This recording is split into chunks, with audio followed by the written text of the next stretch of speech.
चलिए बात करते हैं अगर हम सेंटर ऑफ मास की, तो सेंटर ऑफ मास होता क्या है। अगर सिंपल सी चीज पूछी जाए कि सेंटर ऑफ मास होती क्या है चीज, तो सेंटर ऑफ मास आपका एक तरह से ये कह सकते हैं कि लेट्स से कि आपका यहाँ पर इस तरह से एक्सिस है, ये एक्स है, ये वाई है और ये जेड है, और आपके बहुत सारे छोटे छोटे पॉइंट मास पड़े हुए हैं अलग अलग जगह। यहाँ M1 पड़ा है, यहाँ पे M2 पड़ा है, यहाँ पे M3 पड़ा है। इस तरह से आपके बहुत सारे पार्टिकल पड़े हुए हैं अलग अलग जगह पे, ऐसे बहुत सारे और पार्टिकल भी हैं। और यहाँ से मैं क्या करता हूँ, आपका ओरिजिन से इनका डिस्टेंस देखता हूँ। ओरिजिन से इनका डिस्टेंस देखता हूँ, तो मैंने वो पोजीशन वेक्टर के फॉर्म में इनके डिस्टेंसेस को देखा। पोजीशन वेक्टर से मेरा कहने का क्या मतलब है कि यहाँ से इसकी दूरी एक R1 वेक्टर बोल दिया इसको, यहाँ से इसकी दूरी मैंने R2 वेक्टर बोल दिया, यहाँ से मैंने इसकी दूरी R3 वेक्टर बोल दिया, ऐसे ही मैंने R4 वेक्टर बोल दिया, इस तरह से। अब मेरा को मैं ये चाहता हूँ कि मुझे एक ऐसा पॉइंट निकालना है, एक ऐसी जगह निकालनी है जिन पे मैं इन सारे मासेस को हटा के सिर्फ वहां पर एक मास रख दूं। ठीक है, मैं क्या चाहता हूँ, इस पूरे सिस्टम को रिप्लेस करना चाहता हूँ। इस पूरे सिस्टम को क्या करना चाहता हूँ, रिप्लेस। और कैसे रिप्लेस करना चाहता हूँ, मैंने बोला कि एक्स वाई जेड वैसे ही हैं जैसे पहले थे आपके, ओरिजिन वैसा ही है जैसे पहला था आपका, उसमें कोई दिक्कत नहीं है। बस आप चाहते हो कि इन सारे मासेस को हटा के मैं यहाँ पे एक मास लेके आता हूँ बस। ठीक है, सिर्फ एक मास। और वो मास ऑब्वियसली कंजर्वेशन ऑफ मास से क्या होना चाहिए, M1 plus M2 plus M3 plus M4, और जितने भी और मासेस है उन सबके मास के टोटल मास के बाद, मास तो जितना है टोटल उतना होना चाहिए। तो मैं चाहता हूँ कि अलग अलग तरह के मासेस को, सिस्टम ऑफ मासेस को हटा के मैं सिंगल मास से रिप्लेस करना चाहता हूँ, पॉइंट मास से ही। और मेरा सवाल ये है कि वो फिर अगर ऐसा हो गया तो बताइए कि उसका क्या होगा, आपका सेंटर ऑफ मास की दूरी क्या होगी आपकी, सेंटर ऑफ मास की दूरी क्या होगी आपकी वहां से। ठीक है, तो मुझे ये RCOM टाइप से निकालना है एक तरह से। मतलब मैंने बोल दिया कि इसको मैं क्या बोलूंगा, आपका centre of mass. Centre of mass कुछ नहीं है, I want to replace a system of point masses by a single mass of the total same mass. तो सवाल यही आएगा कि इस RCOM की वैल्यू क्या होगी, मतलब वो कहां पर ओरिजिन से लाई करेगा। ठीक है, तो इसका एक सीधा सीधा फॉर्मूला है जो आपको याद करना पड़ेगा, वो है आपका RCOM इज इक्वल टू, किताब में कैपिटल आर लिखा हुआ है, उससे कोई समझने वाली दिक्कत नहीं कि कैपिटल आर और स्मॉल आर हो। कैपिटल ने एनसीईआरटी ने इसको कैपिटल आर से प्रेजेंट कर रखा है, वो बोल्ड लेटर का मतलब, इसका मतलब ये है। तो वो बस ये दिखाना चाहता है कैपिटल आर का मतलब क्या, सेंटर ऑफ मास। मैं COM ही लिख दिया करूंगा। तो इसका फॉर्मूला होता है M1 R1 plus M2 R2 plus M3 R3 and so on, goes on. ठीक है, डिवाइडेड बाय टोटल मास, यानी आपका M1 plus M2 plus M3 and so on. तो बेटा ये फॉर्मूला होता है, बहुत इंपॉर्टेंट फॉर्मूला है आपका, which provides you the position of centre of mass. Centre of mass फिर से बोल दो क्या होता है, it is a point by which we replace a system of masses, then we have to find its position from origin. तो यहाँ पे सबसे पहली चीज क्या हो जाएगी, जब भी आपको सेंटर ऑफ मास निकालना होगा, तो सबसे इंपॉर्टेंट चीज होगी कि choose your origin wisely. Choose your origin wisely, हम क्वेश्चंस करेंगे तो हमको ये चीज समझ में आएगी और ज्यादा। ओरिजिन वाइजली मतलब मेरा कहने का क्या, कि आपको जब भी सेंटर ऑफ मास निकालना होगा तो आपको वहां पे पहले ओरिजिन चुनना होगा, क्योंकि सारे डिस्टेंस आपके कहाँ से होते हैं, ओरिजिन से होते हैं। उसके बाद आप सेंटर ऑफ मास की जो दूरी बताओगे वो आप ओरिजिन से, इसमें जितने भी डिस्टेंसेस मेजर किए जाएंगे, R1 R2 R3 जो भी सारे डिस्टेंसेस हैं आपके, ये सारे डिस्टेंस ये are measured from origin. Measured from origin मैं बोल रहा डिस्टेंस पर, एक्चुअली इनका नाम होता है position vector, measured from origin. ठीक है, अगर मैं लिखना चाहूँ कि R1 R2 क्या है आपके, R1 R2 are the position vectors of masses M1 M2 respectively. Position vectors of masses M1 M2 dash dash. ठीक है, ये इस तरह से आप बात बात कर रहे हो। अच्छा, लेकिन आपके सिलेबस में 3D में क्वेश्चंस नहीं आते हैं, आपके सिलेबस में क्वेश्चन जो आते हैं 1D में ही आते हैं। तो सबसे पहले इसमें हम पढ़ने वाले हैं आपका केस वन के नाम से पढ़ लेते हैं हम। There is only two mass system, only two mass system का मतलब क्या है, जब वहां पे सिर्फ और सिर्फ दो ही मास हो और उनको मुझे रिप्लेस करना है सिंगल मास से। मैं टू मास सिस्टम से क्या कहना चाह रहा हूँ, मान लीजिए आपको बोल रखा है कि ये आपका मास है M1 और यहाँ पर एक मास है आपका M2। चलिए ठीक है, ये हो गया मास m1 और ये हो गया मास m2। अब आपसे बोलता है क्या इनका सेंटर ऑफ मास निकाल के बताइए। ठीक है, सेंटर ऑफ मास का एक तरह से ये भी बोल सकते हैं कि दो मासों के बीच में पड़ने वाला है, तो ऑब्वियसली हमें पता है कि सेंटर ऑफ मास कहीं इसके बीच में पड़ेगा, कहीं यहाँ पे आपका सेंटर ऑफ मास पड़ेगा। ठीक है, यहाँ पड़ेगा। अब सवाल ये है कि वो सेंटर ऑफ मास पड़ेगा कहाँ पे। तो हमको इस तरह के क्वेश्चन में ना जनरली हमें पूछता है कि आपका यहाँ से यहाँ तक का डिस्टेंस और यहाँ से यहाँ तक का डिस्टेंस क्या होगा, और आपको दिया क्या होगा, आपको m1 m2 की वैल्यू दी होगी, और आपको इनके बीच का जो डिस्टेंस है d ये दिया गया होगा। आपको इनके बीच का जो डिस्टेंस है d वो दिया गया होगा, बोला गया होगा, पूछा गया होगा कि d1 निकाल के बताइए और d2 निकाल निकाल के बताइए। अगर आपको सवाल में, अगर आपको कहीं भी किसी भी सवाल में ओरिजिन नहीं दे रखा है, then you can choose your origin independently. तुम्हारा जहां मन है आप वहां पे ओरिजिन चुन सकते हो। तो जब आपका इस तरह से मास सिस्टम आता है, 2 3 4 5 मास सिस्टम आते हैं, तो जनरली हम ओरिजिन क्या लेते हैं, take origin at one of the masses, at one of the masses. हम क्या करते हैं, किसी एक मास पे ही, किसी एक मास पे ही क्या कर लेते हैं, हम ओरिजिन मान लेते हैं। तो आपकी मर्जी होती है ओरिजिन कहाँ मानना है आपको। तो लेट्स से इस क्वेश्चन में मैंने आपका यहाँ पे ओरिजिन मान लिया, इस क्वेश्चन में मैंने क्या मान लिया, आपका ओरिजिन जो है यहाँ पे यहीं पे मान लिया। अब जो भी मेरे सारे डिस्टेंसेस मेजर किए जाते हैं, जो भी मेरे सारे डिस्टेंसेस मेजर किए जाते हैं वो ओरिजिन से मेजर किए जाते हैं। ठीक है, R1 क्या है आपका, R1 is your position vector from from origin, origin को मैंने ओ बोल रखा है, O टू M1। अब आपको साफ साफ दिख रहा होगा ओरिजिन तो M1 पे ही है, जब ओरिजिन M1 पे ही तो R1 क्या हो जाएगा बेटा, R1 0 हो जाएगा। ठीक है, और R2 क्या होता है, R2 होता है आपका position vector from, position vector from origin to M2। अब आप देख रहे हो ओरिजिन कहाँ पर है, ओरिजिन यहाँ पर है आपका। इसका यहाँ से डिस्टेंस कितना है सर, यहाँ तक का डिस्टेंस d है, तो यहाँ पे आप R2 की वैल्यू क्या ले लोगे, R2 की वैल्यू आप d ले लोगे, R2 की वैल्यू क्या ले लोगे, आप d ले लोगे। चलिए ठीक है, और RCOM का फॉर्मूला, RCOM का फॉर्मूला क्या होता है, it is M1R1 plus M2R2, क्योंकि दो ही है तो सिर्फ दो ही लिखूंगा, divided by M1 plus M2 लिख दोगे आप। जब इसको आप सॉल्व करने की कोशिश करते हो तो M1 तो M1 है, R1 की वैल्यू आपने बता दी 0 है, M2 तो M2 है, R2 की वैल्यू बता दी आपने d है, divided by M1 plus M2 ये लिख सकते हो। तो यहाँ से जब आप RCOM को सॉल्व करते हो तो it will come out to be M2 upon M1 plus M2 into d। ये आपका RCOM निकल के आ रहा है। अच्छा, ये कहाँ से होता है डिस्टेंस, डिस्टेंस होता है फ्रॉम ओरिजिन, और आपने ओरिजिन कहाँ माना है, आपने ओरिजिन माना है एट M1। तो इसका मतलब ये डिस्टेंस क्या हो गया, इस यही डिस्टेंस आपका D1 हो गया, और D1 ही क्या हो जाएगा आपका RCM हो जाएगा, और ये क्या निकल जाएगा आपका M2 by M1 plus M2 into D। और अगर मुझे D2 निकालना है तो D2 क्या हो जाएगा, आप बोलोगे सर टोटल डिस्टेंस क्या है, D है, ये डिस्टेंस क्या है, D1 है, तो ये क्या हो जाएगा D माइनस D1। तो जब आप D माइनस D1 लिखोगे तो आपका यहाँ पे आ जाएगा D minus M2D upon M1 plus M2। जब एलसीएम लेके आप इसको सॉल्व करने की कोशिश करोगे तो it will come out to be M1D plus M2D minus M2D divided by M1 plus M2। फिर आप देखोगे ये और ये कैंसिल आउट हो जाएंगे, तो यहाँ से D2 की वैल्यू भी निकल के आ जाएगी बेटा, D2 की वैल्यू निकल के आ जाएगी आपकी M1 upon M1 plus M2D। चलिए ये तो पूरा का पूरा मैंने एक तरह से डेरिवेशन टाइप का आपको करवा दिया, लेकिन आपको याद रखना होगा 2 पॉइंट मास सिस्टम में, याद क्या रखना होगा, मान लीजिए ये आपका मास M1 है, ये आपका मास M2 है, और ये लाइन इनको जोड़ रही है, और इनके बीच का डिस्टेंस आपको दे रखा है विच इज d, इनके बीच का डिस्टेंस आपको दे रखा है d।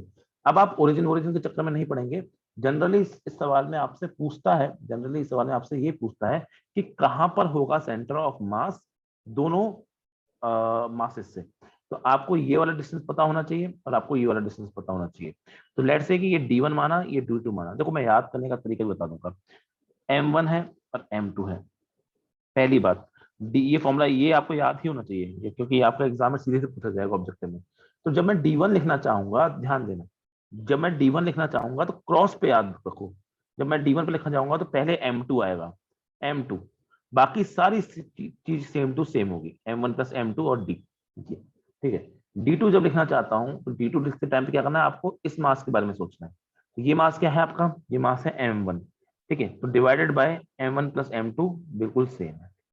तो अगर आप थोड़ा सा ध्यान दो यहाँ पे, आप ये देख सकते हो, आप यहाँ पे थोड़ा ध्यान दो तो आप ये देख सकते हो कि आपका D1 जो है उसके लिए सामने क्या आ रहा है, M2 आ रहा है, लेकिन D2 है उसके सामने M1 आ रहा है, तो उल्टे उल्टे मासेस आ रहे हैं निकल के। ठीक है। अब थोड़ा सा और ध्यान दें हम इन बातों पे, तो कुछ एक अच्छे अच्छे रिजल्ट यहाँ से निकल के आते हैं। इस इन दो फॉर्मूले से आपके बहुत अच्छे अच्छे रिजल्ट निकल के आते हैं। वो क्या है वो देखिएगा।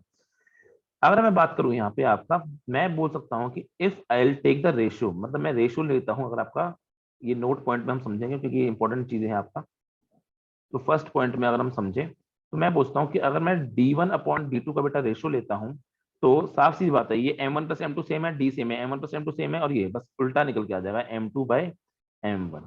इसको देख के आपको ये फील आनी चाहिए कि D1 और D2 क्या है, M2 और M1 उल्टा है, यानी D is directly proportional to 1 upon M दिख रहा है आपको।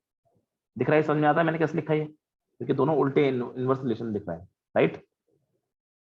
डी इज, यहां से क्या बोलता हूँ, D is inversely proportional to inversely proportional to mass।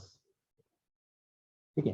इसका पता है मतलब क्या है, इसका मतलब ये है कि जिस, अगर मैं बोल दूं मैं मास की वैल्यू को बढ़ाता हूं, तो इसका मतलब डी की वैल्यू क्या करेगी, कम होगी। और डी का मतलब क्या है, distance of centre of mass from the mass. अगर मैं मास की वैल्यू बढ़ाता हूं तो मेरा डिस्टेंस की वैल्यू क्या होगी, कम। और सेम टाइम पे अगर मैं मास की वैल्यू को कम करता हूं तो डिस्टेंस की वैल्यू क्या हो जाएगी, बढ़ जाएगी। मतलब जिसका मास कम उसका डिस्टेंस सेंटर मास से ज्यादा। मतलब कहने का मेरा ये कि अगर आपको ये बता रखा है सवाल में, अगर आपको सवाल में बता रखा है कि M1 है, M2 है, और आपको ये बोल रखा है कि M1 is greater than M2, तो इसका उल्टा रिलेशन आएगा D1 is less than D2। मतलब कि सेंटर ऑफ मास से M1 की दूरी क्या होगी, कम होगी, यानी सेंटर ऑफ मास सिस्टम जो होगा वो इसके पास होगा, और आपका सेंटर ऑफ मास इससे क्या होगा, दूर होगा।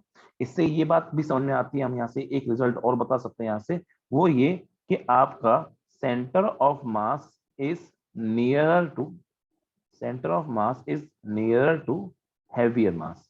जहां पे मास ज्यादा होगा, जहां पे मास की वैल्यू ज्यादा होगी, सेंटर ऑफ मास उसके नजदीक था। तो एक रिलेशन ये समझ में आ गया हमको। चलिए, दूसरा रिलेशन यहां से निकल के आता है जो नोट पॉइंट में आता है, कि हमने अभी अभी लिखा कि D1 upon D2 is equal to, आपका क्या निकल के आता है, M2 बाय M1। अगर हम इसको क्रॉस मल्टीप्लाई करते हैं, अगर हम इसको क्रॉस मल्टीप्लाई करते हैं तो एक रिलेशन निकल के आएगा सिंपल सा, M1 D1 is equal to M2 D2। ये रिलेशन निकल के आता है। तो ये रिलेशन भी हमको पता होना चाहिए कि दोनों के मास को अगर दोनों के अपने अपने डिस्टेंस से मल्टीप्लाई करते हैं तो वो हमेशा इक्वल निकल के आते हैं। ठीक है। तो ये भी एक इंपॉर्टेंट रिलेशन है आपका। ठीक है। अब यहां से मैं एक चीज क्या और बोल सकता हूँ, मैं ये और बोल सकता हूँ कि इसका मतलब क्या है कि मेरा product of mass and distance, ये क्या है आपका, कांस्टेंट निकल के आ रहा है। जब मैं मास का प्रोडक्ट उसके डिस्टेंस से मेजर करता हूँ फ्रॉम द सेंटर ऑफ मास, तो वो क्या निकल के आता है, हमेशा कांस्टेंट निकल के आता है। ये हमने बात कर ली यहाँ पे। चलिए, ये भी हमने समझ लिया यहाँ पे। तो ये आपके टू मास सिस्टम की चीजें हैं जो हमको पता होनी चाहिए। चलिए, एक काम करते हैं, एक सिंपल सा एग्जांपल लेके, एक सिंपल सा सवाल लेके इस चीज को समझने की कोशिश करते हैं। लेट्स से मैंने एग्जांपल ले लिया कि आपका, फिर मैं आपको दिखाऊंगा ये दोनों जो मैंने रिजल्ट यहाँ पे लिखे हैं आपके। मैंने मान लीजिए आपका एक मास ले लिया यहाँ पे M1, let's say it is 2 kg, और मैंने यहाँ पे मास ले लिया आपका M2, let's say it is 3 kg। और मैंने आपको बोल दिया कि बेटा इनके बीच का जो डिस्टेंस है वो है आपका, लेट्स से वो है आपका 5 मीटर, ये 5 मीटर है। अब आपसे सवाल ये पूछा गया है कि find the position of centre, ऐसे सवाल पूछेगा, find the position of centre of mass, find the position of centre of mass from M1। ध्यान देना, जहां से पोजीशन पूछी गई है वो बहुत इंपॉर्टेंट हो जाता है। तो अगर मैं बात करूं तो मैं बोलूंगा इस पॉइंट में से सेंटर ऑफ मास कहाँ लेना है मुझे, आपका उसका डिस्टेंस मुझे M1 से बोला गया है। तो M1 से मैंने अपना D1 ले लिया है यहाँ पे। ठीक है। थोड़ा दिमाग लगा के हम देखेंगे तो 3 kg ज्यादा है, 2 kg कम है, तो यानी सेंटर ऑफ मास 3 kg वाले के पास होगा। ठीक है। चलिए, तो ये हो गया आपका सेंटर ऑफ मास। यहाँ से मुझे D1 और D2 निकालने हैं। मुझे D जो है वो पता है 5 मीटर है। ठीक है। मुझे D1 और D2 निकालने हैं। तो D1 का फॉर्मूला क्या हो जाएगा बेटा, अगर हम D1 का फॉर्मूला निकालना, आंसर निकालना चाहेंगे D1 का, यहाँ से D1 हो जाएगा आपका, मैंने कहा D1 किस पे डिपेंड करेगा, M2 वाले पे। तो M2, बाकी सारी चीज सेम टू सेम है, M1 plus M2 into D। ठीक है। M2 क्या है, यहाँ पे M2 की वैल्यू है आपकी 3 kg। तो हम लिख पाएंगे 3 divided by 2 plus 3 into D। D कितना है, इनके बीच का 5 है। तो आपका निकल के आ जाएगा आंसर, ये 5 होगा, 5 5 कर जाएगा 3 मीटर, आपका आंसर निकल के आ जाएगा। वहीं जब मैं D2 निकालना चाहता हूँ, D2 निकालने के दो तरीके हैं, या तो आप D माइनस D1 कर दो, तो वो क्या हो जाएगा 5 माइनस 3 यानी 2 मीटर, ठीक है, ऐसे कर सकते हो। या फिर आप क्या करो, D2 निकालने के लिए याद अगर हो पाए तो D2 M1 पे डिपेंड करता है, तो M1 plus M2 into D.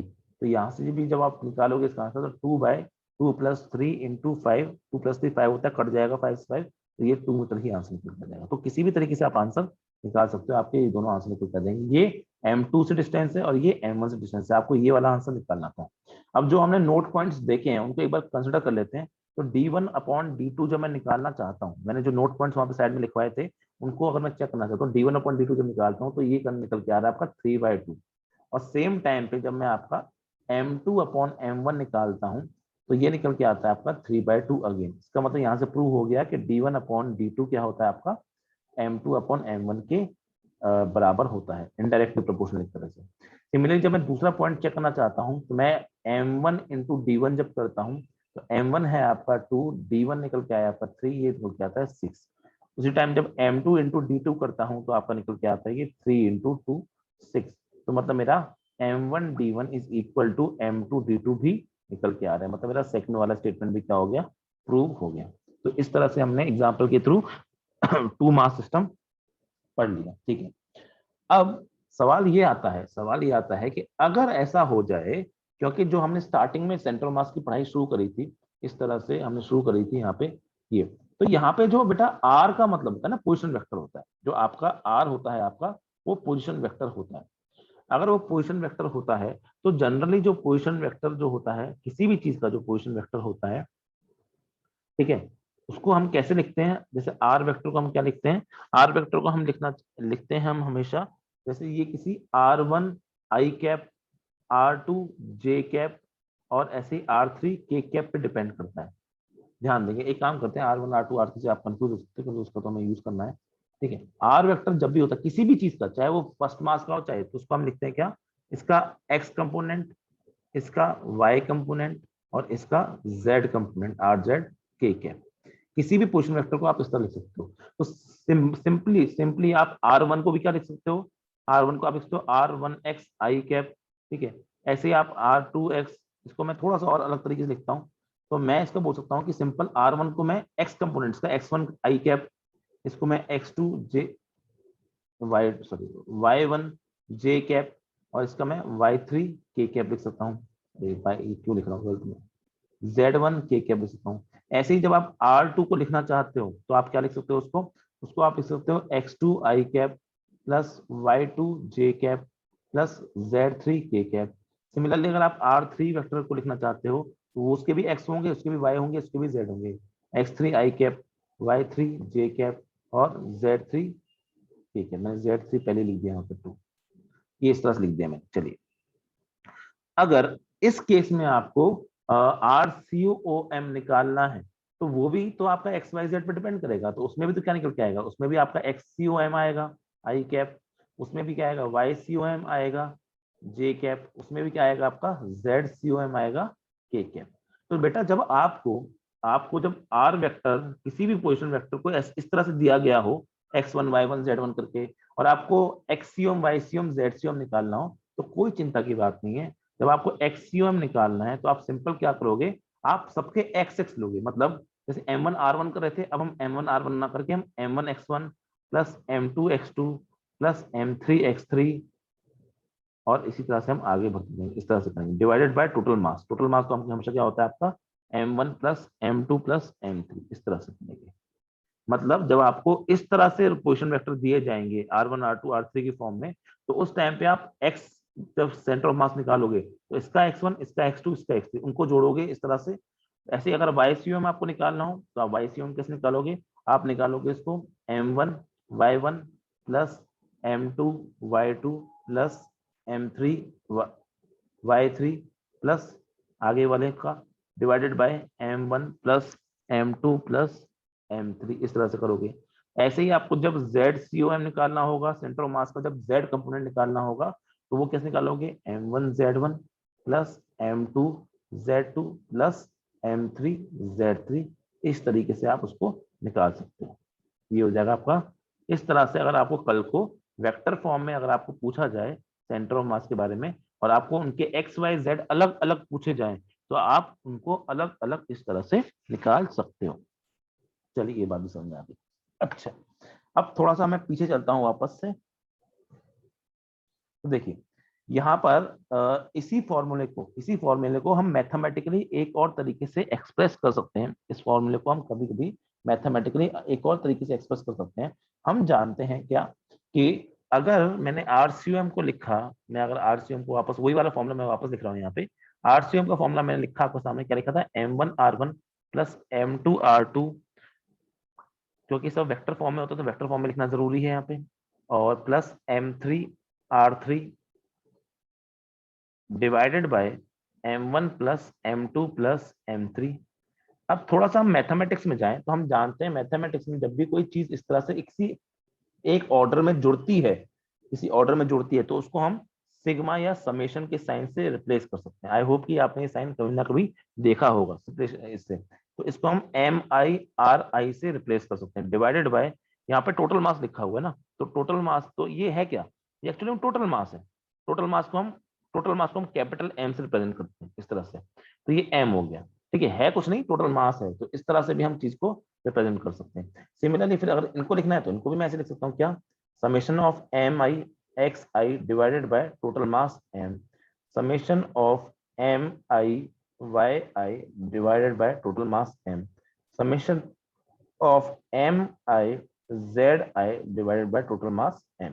इस तरह से हम चीजों को लिख सकते हैं। चलिए बहुत अच्छी बात है। ठीक है, अब बात बढ़ते हैं आगे।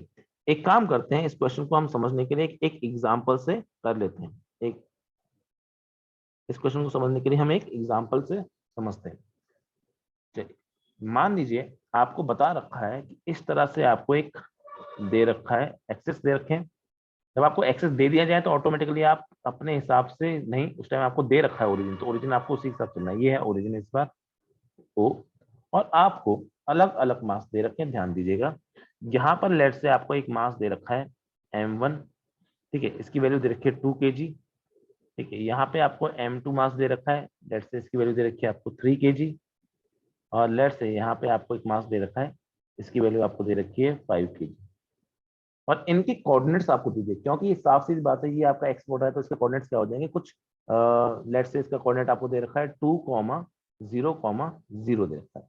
इसकी अगर बात करते हैं तो इसके कोऑर्डिनेट्स लेट से आपको दे रखे हैं x0 होगा, y इसका दे रखा है 1 और ये दे रखा है 0। z की अगर बात करते हैं तो लेट से ये नेगेटिव z मान के इसको क्वेश्चन करते हैं, तो इसका मान लेते हैं इसका 0,0, z आपका आखिरी पॉइंट होता है, इसकी वैल्यू दे रखी है -3 दे रखी है। लेट से आपको इस तरह से इनके कोऑर्डिनेट्स दे रखे हैं। तो जब आप इस क्वेश्चन को सॉल्व करना चाहोगे तो आप क्या करोगे, आप जानते हो कि किसी भी आर को, किसी भी, मुझसे बोला गया है कि मुझे RCOM निकाल के बताइए। ठीक है, क्योंकि सब कुछ वेक्टर फॉर्म में है तो आपको वेक्टर फॉर्म में RCOM निकालना पड़ेगा। देखिए क्वेश्चन कैसे करेंगे। तो पहले तो हम R1 लिखना चाहेंगे। R1 को हम किस तरह लिख सकते हैं, आपका x1 i cap plus x2 j cap plus x3 k cap, sorry x3 नहीं, y1 xyz होता है, y1 j cap plus z1 k cap, इस तरह से। ठीक है, ऐसे मैं R2 और R3 के लिए भी सेम तरह से लिख सकता हूँ। अब मेरा मेन मुद्दा है कि मैं x1 x2 की वैल्यू लिखना चाहता हूँ। तो देखिए x1 क्या हो जाएगा, x1 आपने 1 किसको माना है, 1 इसको माना है ना, तो इसका x1 क्या है, इसका ये हो गया x1, तो इसकी वैल्यू क्या हो गई आपकी 0। ठीक है, y1 मतलब इसका y कोऑर्डिनेट, ये हो गया y1, इसकी वैल्यू क्या हो गई 1 हो गई। z1 क्या हो गया, इस तरह से 0 हो जाएगा, क्योंकि z1 क्या हो जाएगा, ये हो जाएगा। ऐसे में बाकी पार्टिकल्स के लिए लिख सकता हूँ। जब मैंने इसको M2 माना है तो ये x2, ये y2 और ये z2, मैं अगर उनकी वैल्यू यहाँ लिखता हूँ तो x2 हो गया आपका 2, y2 हो गया आपका 0 और z2 हो गया आपका 0। ऐसे में x3 y3 लिख सकता हूँ। x3 मतलब ये वाला हो गया x3, ये हो गया y3 और ये हो गया z3।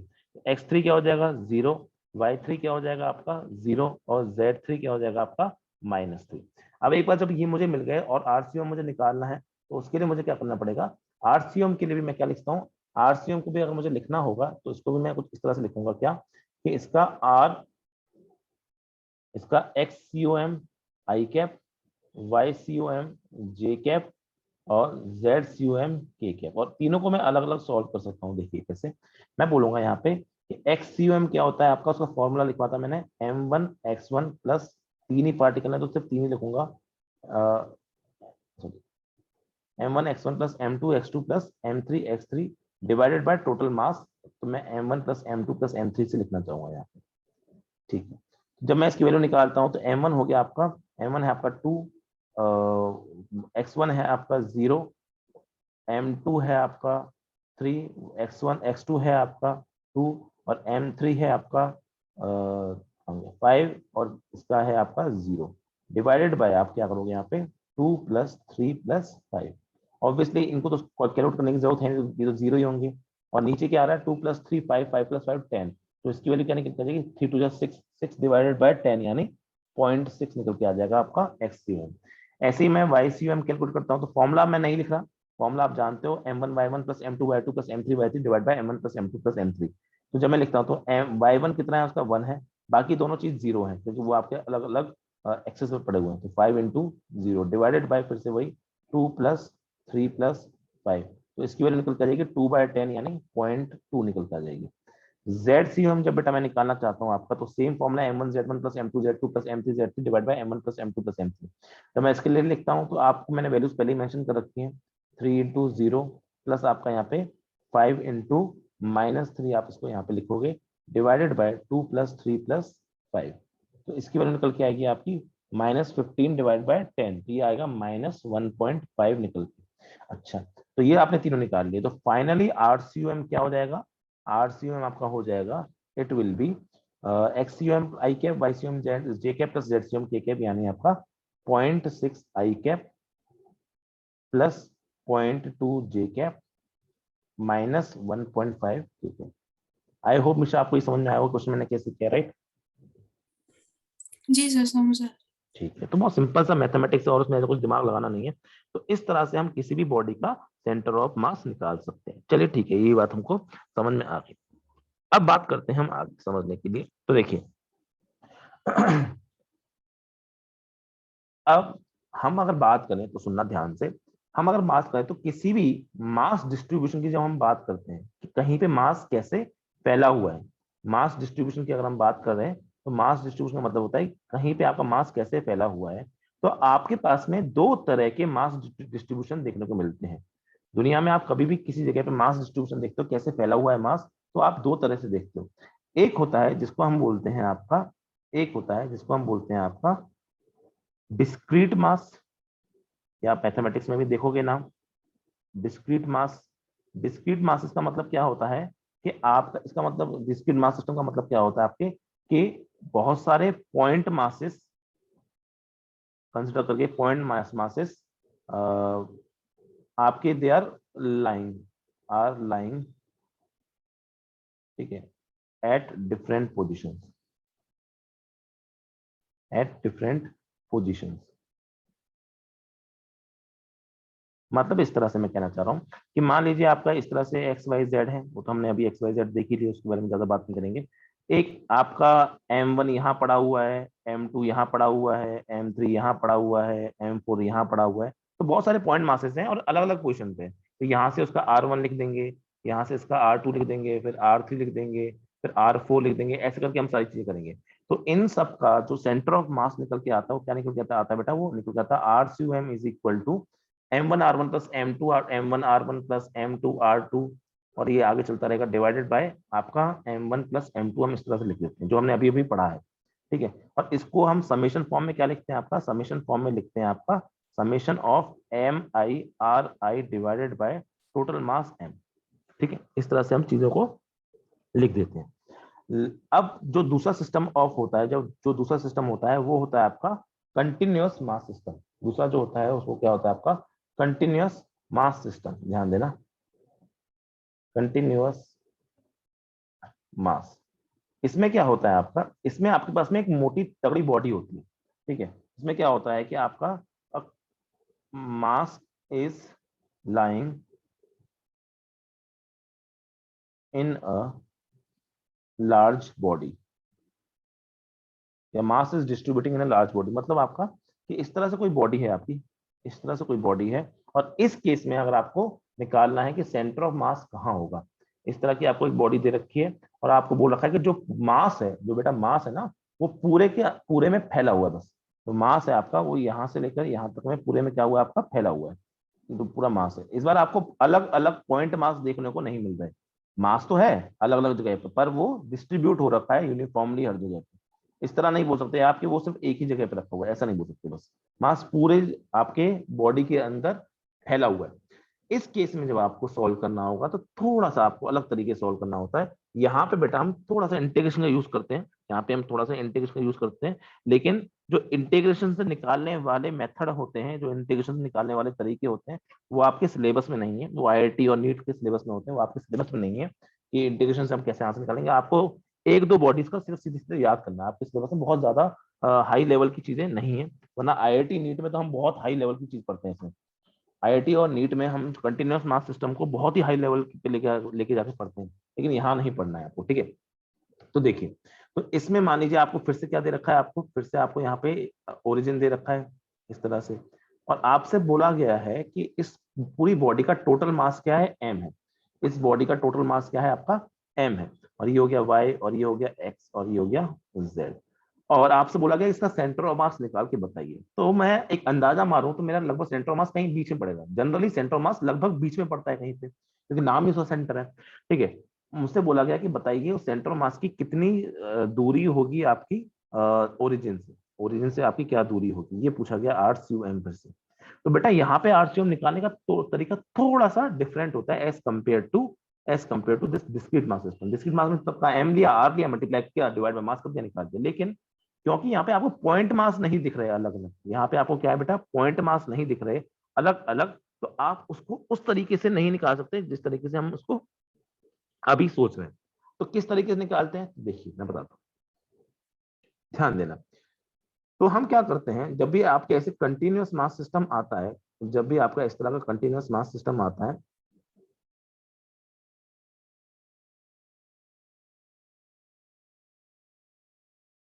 जब भी इस तरह से बेटा आपका कंटिन्यूअस मास सिस्टम आएगा, तो आपको उसमें करना क्या है, आपको कुछ नहीं करना, आपको थोड़ा सा अलग तरीके की चीजों को समझना है बस। देखिए, तो मान लीजिए मैंने आपका इस तरह की वो पूरी बॉडी ले ली, इस तरह से पूरी बॉडी ले ली। इसको मैं एक बार कलरिंग कर देता हूँ अंदर से, ताकि आपको देखने में थोड़ा सा अच्छा फील हो।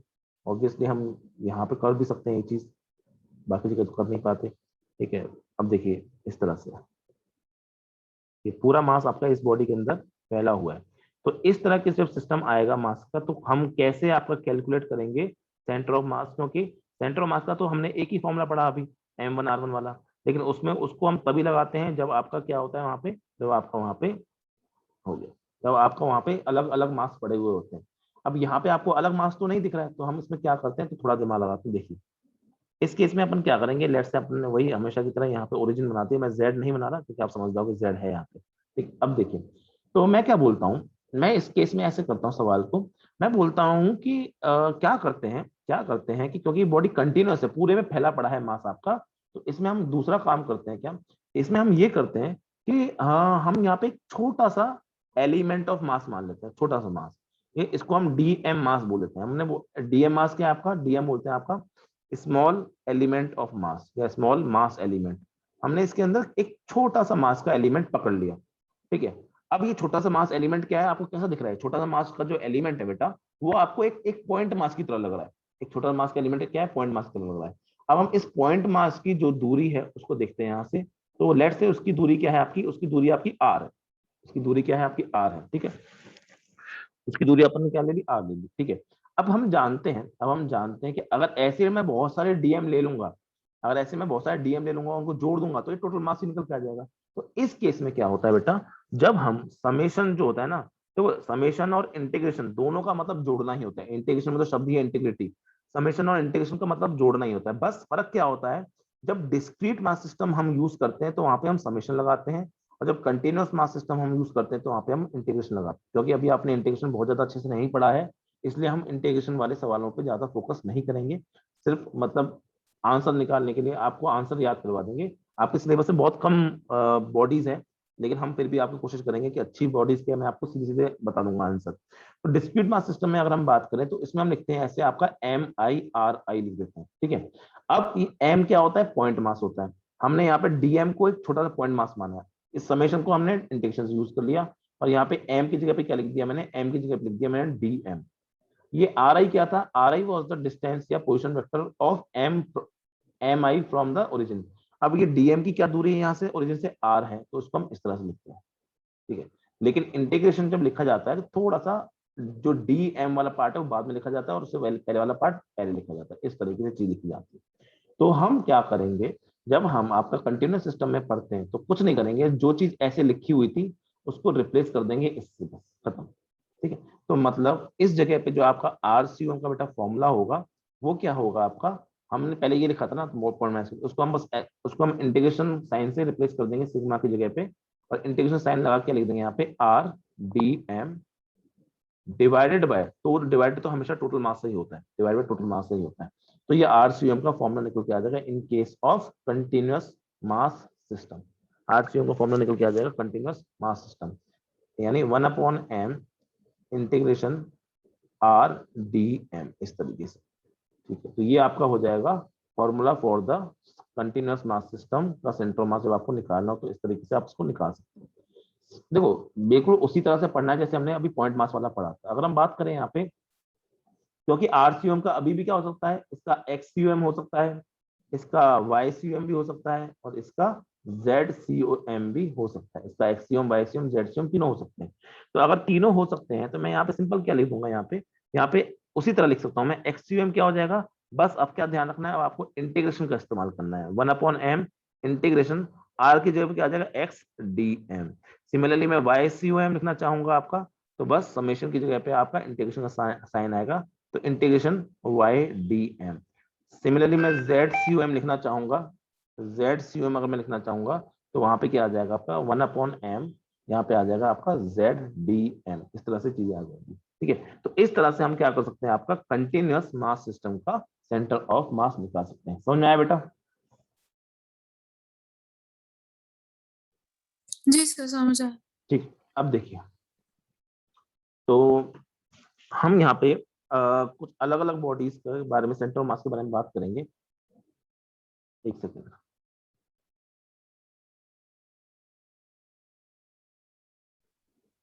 हाँ, तो आज की क्लास को हम यहीं खत्म कर रहे हैं। कल हम आपके क्या करेंगे, अलग अलग बॉडीज को लेके आएंगे, कभी एक रॉड लेके आएंगे, एक डिस्क लेके आएंगे, एक रिंग लेके आएंगे, एक सेमी डिस्क लेके आएंगे, एक स्फीयर लेके आएंगे। इन सब बॉडीज जो जो कंटिन्यूस टाइप की बॉडीज होती हैं, बड़ी बड़ी मोटी मोटी बॉडीज, इन सब के सेंटर मास को हम नेक्स्ट क्लास में कवर करेंगे, और फिर हम उसके आगे हम देखेंगे आपका मोशन क्या होता है, मोशन ऑफ सेंटर मास में। चलिए ठीक है, आज क्लास को यहीं पे एंड करते हैं, मिलते हैं आपसे नेक्स्ट क्लास में। Thank you very much.